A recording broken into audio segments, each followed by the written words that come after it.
नमस्कार, आप देख रहे हैं इंडिया टीवी। मैं हूं पंकज भार्गव। आप देख रहे हैं हमारा खास शो यकीन नहीं होता। उत्तर प्रदेश में आजकल एक टेलीफोन की घंटी को लेकर अफसरों में काफी खौफ है। ये फोन की घंटी सुबह 9 बजे से 11 बजे के बीच कभी भी बज सकती है। उधर से बोलने वाला कह सकता है, हेलो, मैं मुख्यमंत्री योगी आदित्यनाथ बोल रहा हूं। ये यूपी के हर जिले के डीएम और एसपी पर सीएम योगी का नया टेस्ट, यानी सीएम का ऑपरेशन ट्रिन ट्रिन। सभी जानते हैं कि योगी काम के कितने पाबंद हैं, अनुशासन डिसिप्लिन को लेकर कितने सख्त हैं, और यही वजह है कि अब खुद योगी आदित्यनाथ कभी भी जिलाधिकारी और एसपी को ऑफिस आवर में फोन कर सकते हैं, यह जानने के लिए कि अफसर जनता की शिकायतें सुन भी रहा है या नहीं। अगर नहीं तो फिर उसकी खैर नहीं।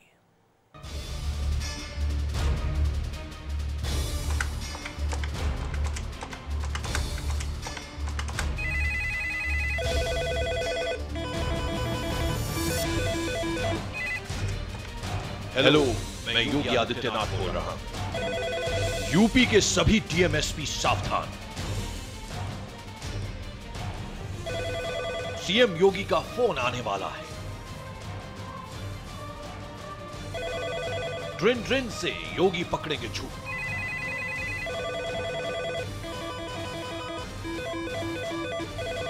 सीएम का हंटर, डीएमएसपी का नंबर।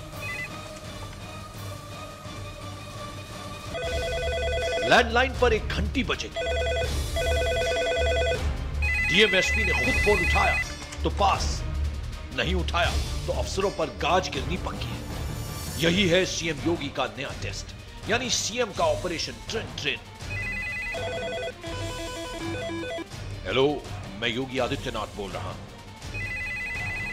अफसरों के दफ्तर में मौजूद लैंडलाइन पर घंटी बजेगी और अगली आवाज खुद सीएम योगी की होगी। खुद सीएम अब शहर शहर डीएम और एसपी के ऑफिस में लैंडलाइन पर फोन करेंगे। यह कवायद है लापरवाह अफसरों की घंटी बजाने के लिए। दरअसल आज से पहले कभी किसी सूबे के मुख्यमंत्री ने ऐसा कोई रियलिटी चेक नहीं किया, जैसा अब सीएम योगी करने जा रहे हैं। योगी की तरफ से अफसरों को चेतावनी दी जा चुकी है कि लैंडलाइन पर उनका फोन आने वाला है। हेलो, मैं योगी आदित्यनाथ बोल रहा हूं। किस जिले का डीएम और किस जिले का कप्तान अपने दफ्तर में रोजाना जन सुनवाई नहीं करता? लखनऊ में बैठे बैठे सीएम योगी पलक झपकते ही पता लगा लेंगे, क्योंकि खुद सीएम योगी लैंडलाइन पर फोन मिलाएंगे। चाहे वो जिले का कोई भी अधिकारी हो, अगर वो किसी महत्वपूर्ण काम से बाहर है तो उसकी जानकारी भी ऑफिस में रहे। जिला अधिकारियों को खासतौर से दिशा निर्देश है, क्योंकि कप्तान को इसमें थोड़ी छूट दी गई है। लेकिन सुबह 9 से 11 सभी एसएसपी और डीएम जनता से सुने, जनता को मिले, जनता की समस्याओं का समाधान करें। माननीय मुख्यमंत्री जी कभी भी किसी भी डीएम को या एसएसपी को इस समय के बीच में लैंडलाइन पर फोन पर बात कर सकते हैं। आम जनता अफसरों से मिलने के लिए दफ्तर के चक्कर लगाते लगाते थक जाती है। कभी अफसर सीट पे नहीं होते तो कभी आम जनता से नहीं मिलते। लेकिन अब अफसरों की इस लाटसाहबी पर सीएम योगी का हंटर चल गया है। अब हर जिले के डीएम और एसपी को सुबह 9 से 11 बजे तक दफ्तर में बैठना होगा, लोगों की शिकायतों को सुनना होगा। अफसर ऐसा कर रहे हैं कि नहीं, इसे चेक करने के लिए सीएम खुद लैंडलाइन पर फोन करेंगे। मुख्यमंत्री सुबह 9 बजे से 11 बजे के बीच किसी भी वक्त किसी भी अधिकारी को उनके ऑफिस के लैंडलाइन पर फोन कर सकते हैं। अगर अधिकारी इस दौरान अपने ऑफिस में नहीं मिले तो उनको बाहर या फील्ड में जाने के बारे में वाजिब जवाब देना होगा, वरना एक्शन के लिए तैयार रहें। जी हां, फैसला ऑन द स्पॉट करने वाले सीएम ने यही सख्त निर्देश जारी कर दिए हैं। कुर्सी पर रहना है तो जनता का काम करना होगा। योगी सरकार ने साफ कर दिया है कि सुधर जाओ वरना सुधार दिए जाओगे। इस कड़ी में सीएम योगी ने 4 अहम फैसले किए हैं। फैसला नंबर 1, अफसर कैंप कार्यालय में काम करना बंद करें। जिले के अफसरों को अपने दफ्तर में बैठना होगा। फैसला नंबर 2, शिकायतों के हिसाब से तय होगा अफसरों का रिपोर्ट कार्ड। ज्यादा शिकायतें सीएम दफ्तर पहुंची तो नपेंगे जिले के अफसर। फैसला नंबर 3, बड़ी घटनाओं पर आला अफसरों को मौके पर जाना होगा। मौके पर नहीं जाने वाले अफसरों पर कड़ी कार्रवाई होगी। फैसला नंबर 4, जनता के लिए लैंडलाइन पर रहेंगे डीएम और एसपी। एसपी को थानों में प्रवास करना होगा। मुख्यमंत्री आवास पर जिन जिन जिलों से ज्यादा शिकायतें आएंगी उन जिलों के अधिकारियों से, डीएम से और एसएसपी से या अन्य कोई और विभाग से ज्यादा शिकायत आएंगी तो उनको भी यहाँ कर बुलाकर तलब किया जाएगा और उनसे सवाल भी पूछा जाएगा कि आखिरकार आपके जिले की समस्याएं लखनऊ तक क्यों आ रही हैं, उनका निपटारा नीचे स्तर पर क्यों नहीं हो रहा है।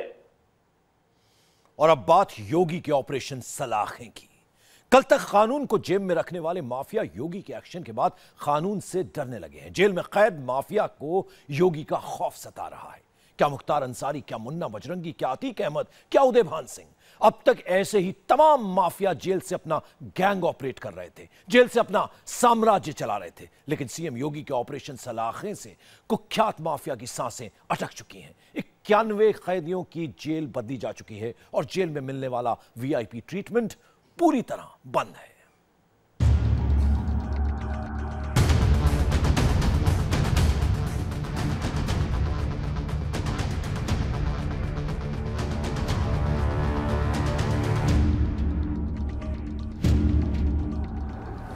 योगी का एक्शन, खौफ में माफिया।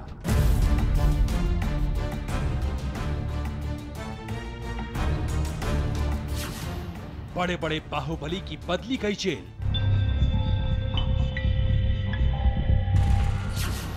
जेल में वीआईपी ट्रीटमेंट पर पूरी तरह पाबंदी।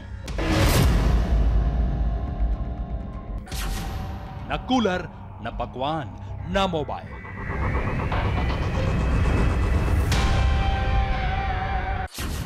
जेल से माफियाओं के खेल पर फुल स्टॉप।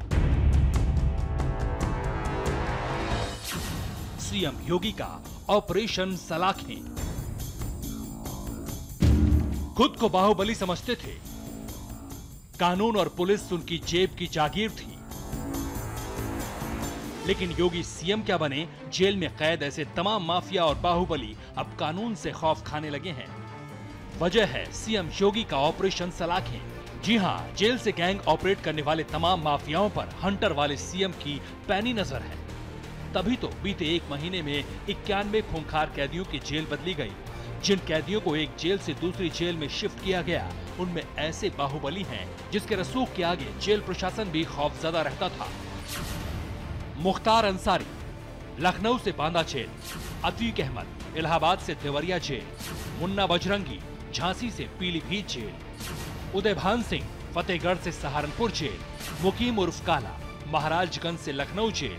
अनवरुल हक, बिजनौर से फतेहगढ़ जेल।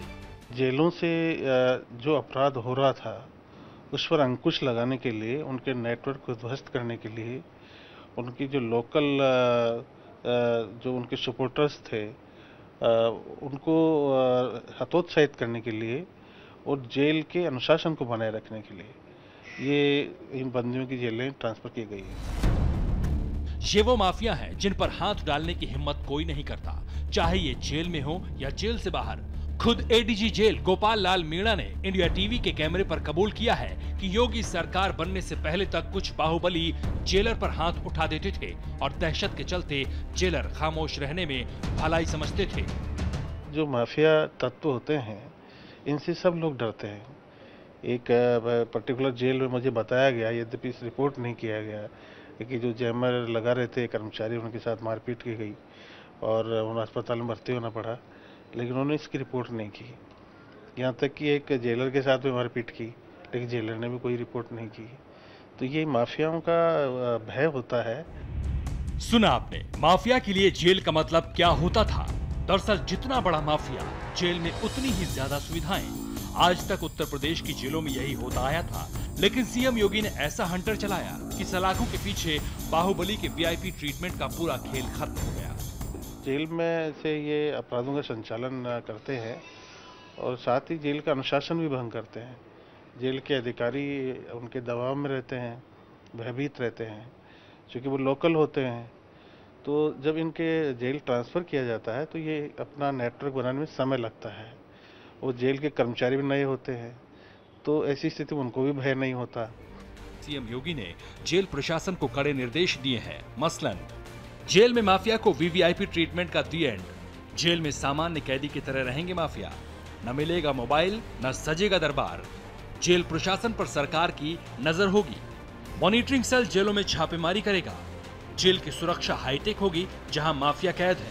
सीएम योगी ने जेल विभाग को आदेश दिया है कि सलाखों के पीछे सभी को कैदी की तरह रखा जाए, कोई भेदभाव ना हो, सब कैदियों को एक जैसा खाना दिया जाए, कोई माफिया बीमारी का बहाना बना के जेल के अस्पताल में ना भर्ती हो। अभी तक यूपी में माफियाओं के लिए जेल दूसरा घर माना जाता था, लेकिन अब यही जेल माफियाओं को काटने को दौड़ रही है। जुर्म की किताब में जेल सजा का एक तरीका है, मगर उत्तर प्रदेश के माफिया ने इस परिभाषा को बदल डाला। यकीन करना मुश्किल है कि जेल में कैद माफिया के लिए बाकायदा घर जैसे इंतजाम किए जाते हैं। जेल प्रशासन की तरफ से माफिया के साथ मेहमान की तरह बर्ताव किया जाता है। ये बात किसी से छिपी नहीं, लेकिन योगी राज में पहली बार ऐसा हुआ कि माफिया को जेल से डर लग रहा है।